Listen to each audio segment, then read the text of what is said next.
This 1 liter water bottle shows how much displacement you find in the cylinders of this 2014 Ford Fiesta.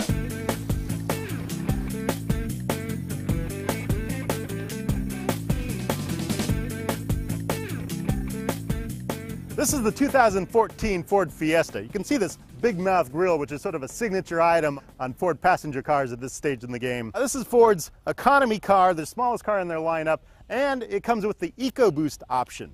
Now, you can get the EcoBoost option in the Fiesta on the sedan or hatchback format vehicles. This is the sedan body style. Personally, I prefer the hatchback. I like the looks a lot better in the utility. But let's see what's really important about this car.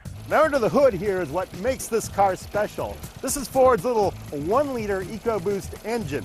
So it's only got 3 cylinders. You don't really find that in a lot of cars these days. A 1 liter is also particularly tiny. EcoBoost means it has direct injection. You can hear the clatter of those injectors right now. That's just an attribute of direct injection engines. It's also got a turbo. That helps bring the power up to 123 horsepower, 148 pound-feet of torque, which are exceptional numbers for a 1 liter engine. And those are much more than the standard 1.6 liter engine you get in the Fiesta.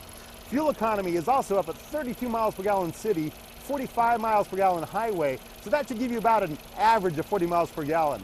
Because you only have 3 cylinders, that can throw off the balance. With a 4-cylinder engine, you have 2 cylinders going up, 2 going down, vice versa, and that helps balance the engine by itself. With 3 cylinders, you have 2 cylinders going up, 1 going down, then vice versa, only 1 going up and 2 going down. That can throw off the balance. Ford actually has done some interesting engineering here where they have a counterbalanced pulley in here that helps balance that engine action out. They also have some special engine mounts that help dampen some of that vibration so you don't really feel it in the cab as much.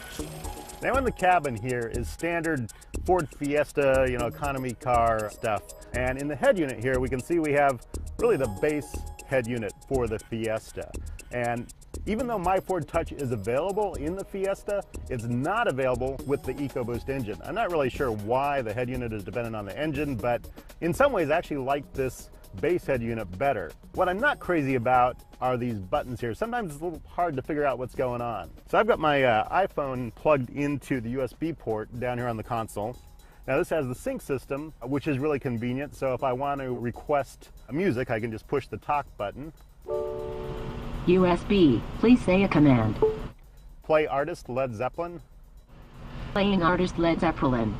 This is like, I don't know, a 3-inch screen. Pretty small monochrome screen, but it's really all you need for this car since there's no navigation.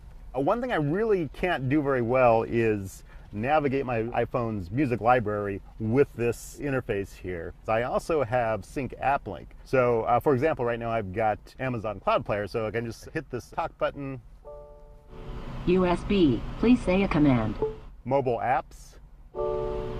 Mobile apps, please say a command. Amazon Cloud Player.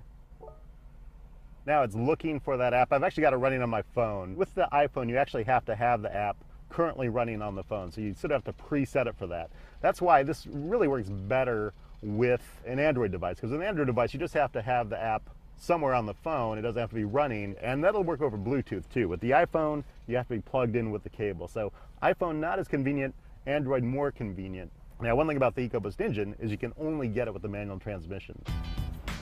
Yeah, I mentioned the power numbers of this car.